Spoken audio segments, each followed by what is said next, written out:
할렐루야.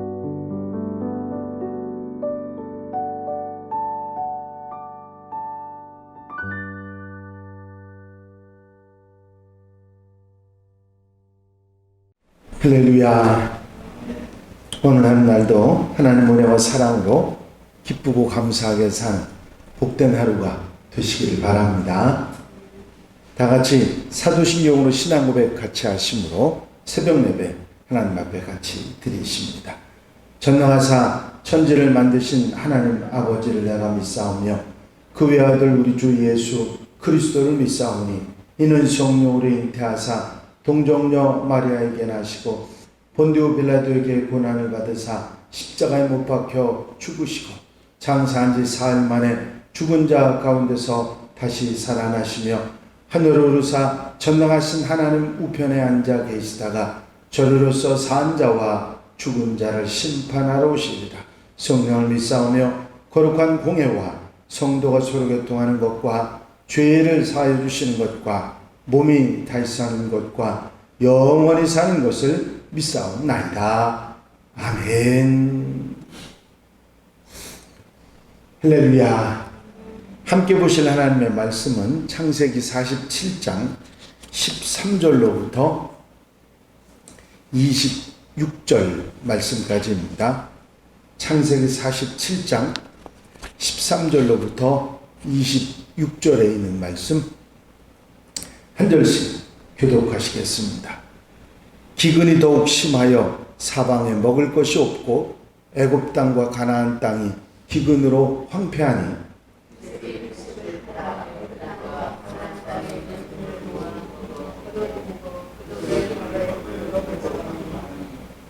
애굽 땅과 가나안 땅에 돈이 떨어진지라 애굽 백성이 다 요셉에게 와서 이르되 돈이 떨어져 싸우니 우리에게 먹을 거리를 주소서. 어찌 주 앞에서 죽으리이까?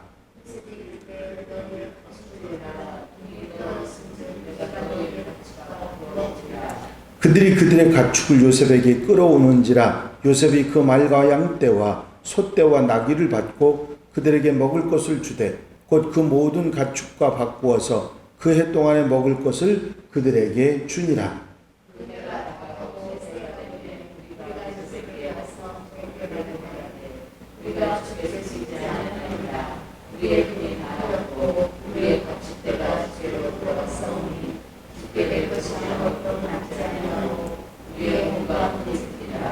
우리가 어찌 우리의 토지와 함께 주의 목전에 죽으리이까? 우리 몸과 우리 토지와 토지를 먹을 것을 주고 사소서.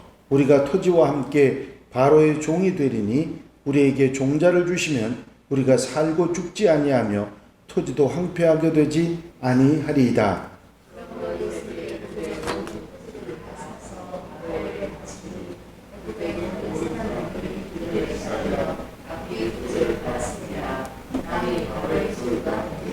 요셉이 애굽 땅 이 끝에서 저 끝까지의 백성을 성읍들에 옮겼으나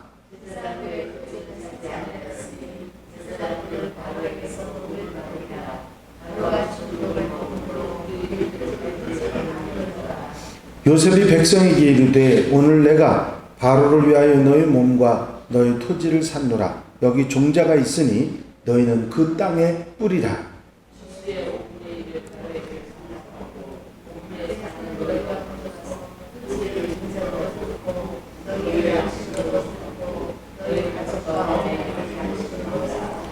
그들이 이르되 주께서 우리를 살리셨사오니 우리가 주께 은혜를 입고 바로의 종이 되겠나이다.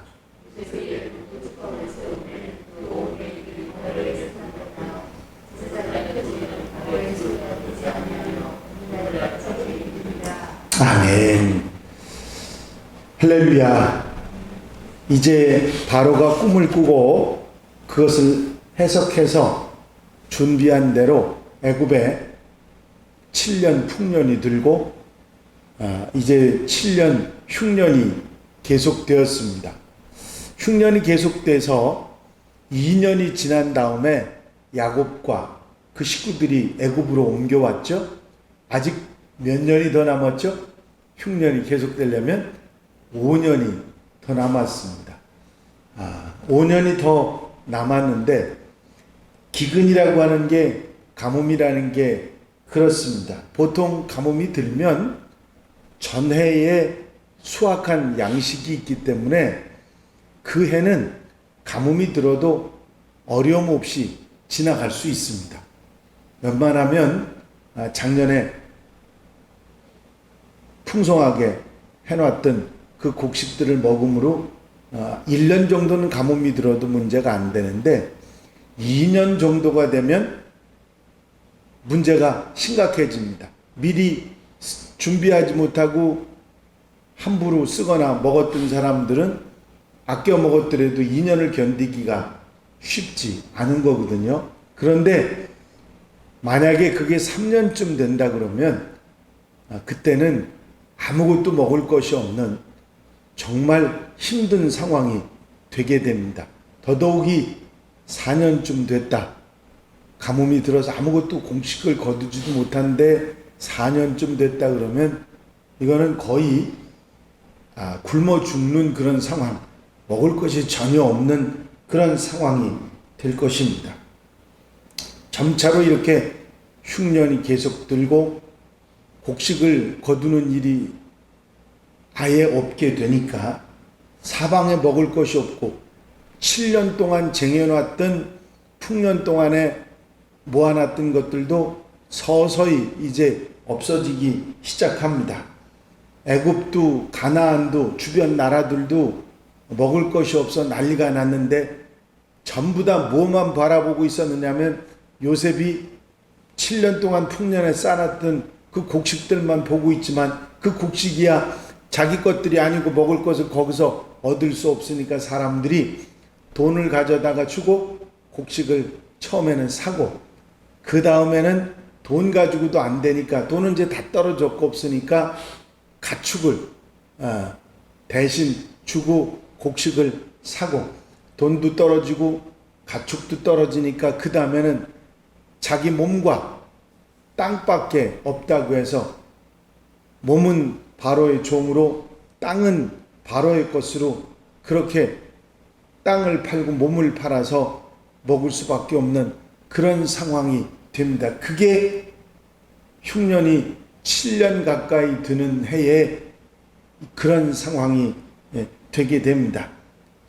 결국 가뭄과 흉년으로 풍년을 대비하고 이 흉년을 대비하고 준비를 했던 요셉의 지혜로 애굽의 온 백성들이 가지고 있던 돈과 가축과 토지가 전부 다 바로의 소유가 되게 됩니다. 결국은 그 일로 인해서 바로는 강력한 힘을 가지게 되고 왕권이 강화되고 애굽이 부강한 나라로 급부상하게 되지요. 물론 제사장들의 토지는 수용되지 않았습니다. 왜냐하면 제사장들이 먹을 것은 바로에게 속해서 바로가 계속해서 주었기 때문에 토지를 팔아야 할 이유가 없었기 때문입니다. 끝까지 제사장들이 가지고 있는 지위와 땅은 그대로 남았다. 그런 얘기를 전하면서 요셉은 마지막 7년 되던 해에 곡식의 종자를 백성들에게 나눠주면서 백성들하고 새로운 토지법을 만들어서 시행을 합니다. 백성들하고 계약을 하는데 어떻게 계약을 하냐면 땅은 바로의 것이니까 경작을 너희들이 해서 그 경작한 것 중에서 5분의 1, 요즘으로 얘기하면 20%가 되겠죠. 20%의 세금을 바로에게 내고 나머지 80% 갖고 너희가 먹고 생활하라. 그렇게 계약을 하고 토지법을 만들어서 애굽의 온 백성들에게 그렇게, 물론 제사장들은 해당이 되지 않았지만 일반 백성들에게는 그렇게 해서 새로운 토지법을 만들어서 시행을 하도록 하고 먹고 사는데 큰 문제가 없도록 그렇게 만들어가는 것을 볼 수가 있습니다.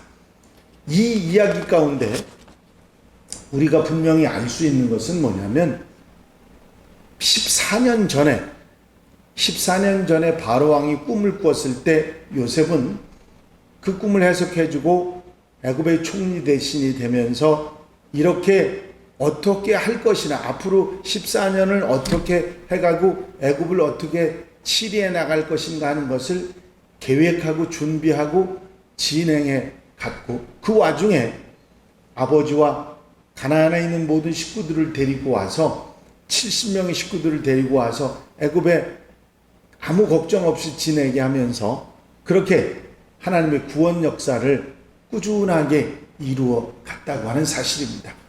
1, 2년이 아니라 14년이라고 하는 긴 기간을 그렇게 했고, 사실은 요셉이 애굽에서 있었던 것이, 팔려와서 있었던 것이 20여 년을 그러고 있었으니까 사실은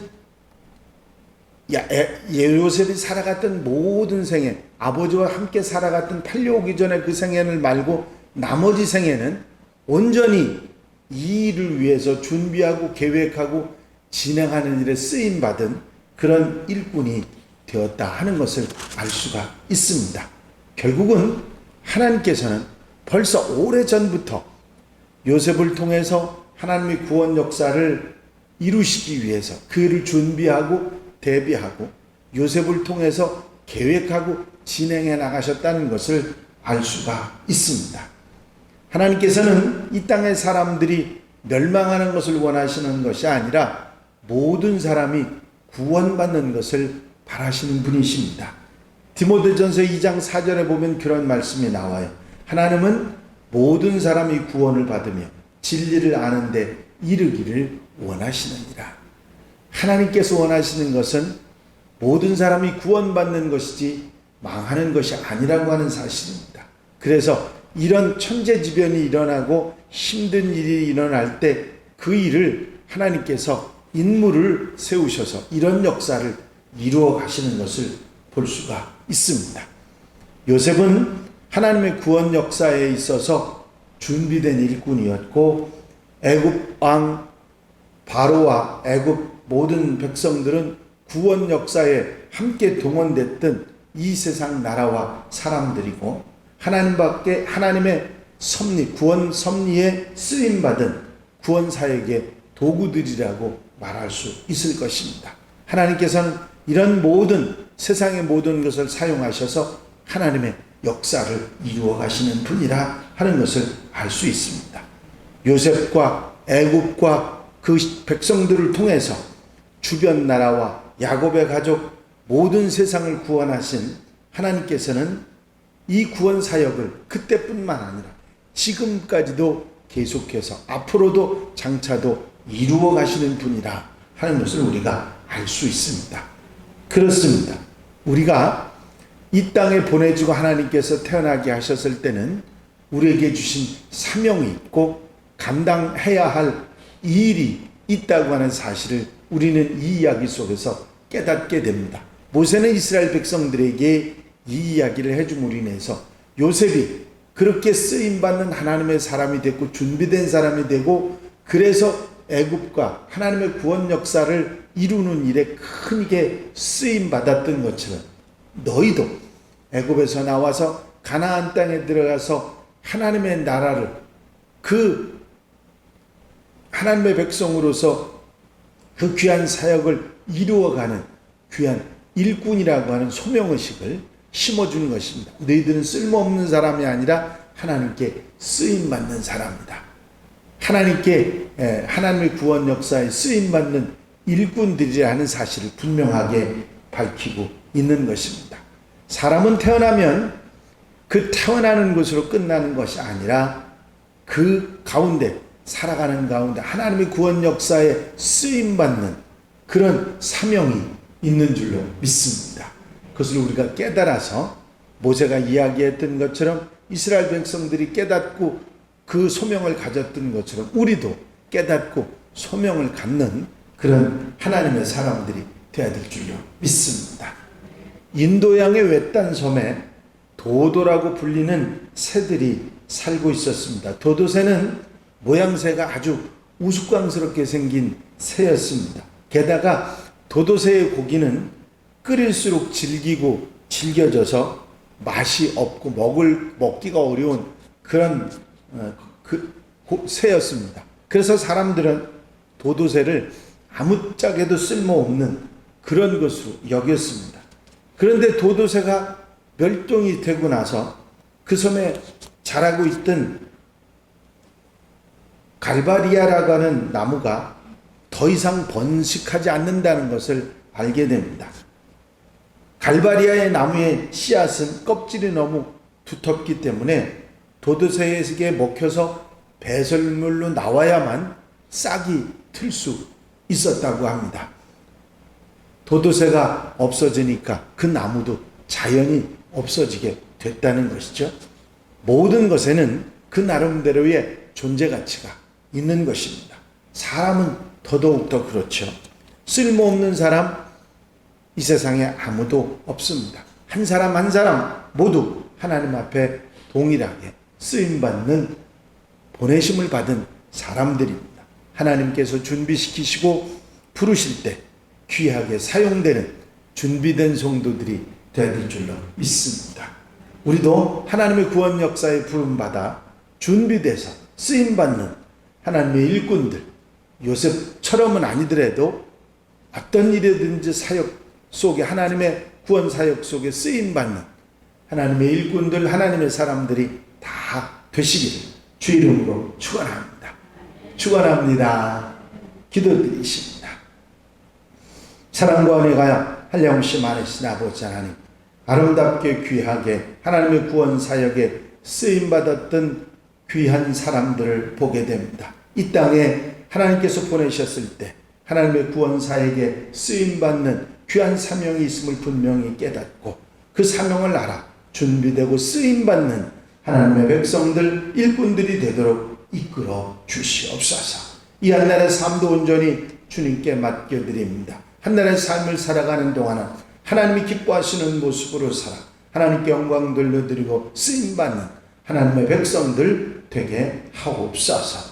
건강과 은혜와 사랑으로 충만케 하여 주실 줄로 믿사옵고 예수 그리스도의 이름으로 기도하옵나이다. 아멘. 주님 가르치신 기도 함께 드리십니다. 하늘에 계신 우리 아버지시여, 이름이 거룩히 여김을 받으시오며 나라의 마옵시며 뜻이 하늘에서 이루어진 것 같이 땅에서도 이루어지이다. 오늘날 우리에게 일용할 양식을 주옵시고 우리가 우리에게 죄 지은 자를 사하여 준 것 같이 우리 죄를 사하여 주옵시고 우리를 시험에 들지 말게 하옵시며 다만 악에서 구하옵소서. 나라와 권세와 영광이 아버지께 영원히 쌓옵나이다. 아멘. 이 시간 기도하실 때에 교회 부흥과 발전을 위해서 공통기도 제목들을 위해서 중보기도할 분들 위해서 기도하시고 자유롭게 기도하시기 바랍니다.